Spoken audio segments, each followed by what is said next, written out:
Ilonga 1000 yil asal ichirsangiz ham u baribir zahar chiqaradi. Hayotda ham xuddi shunday. Ba'zi insonlarga qancha yaxshilik qilmang, qancha shirin so'zlar bilan gapirmang, ular siz tomon zahar sochishda davom etadilar. Chunki bu ilonning tabiatiga xosdir.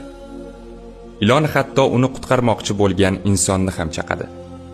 Ko'p odamlar bor, yuragi zaharga to'la. Ular dunyoni ham mana shu zahar orqali ko'radilar. Ular barchani o'zlaricha shubhali, dushmandek tasavvur qiladilar. Shunday odamlardan o'zingizni saqlang.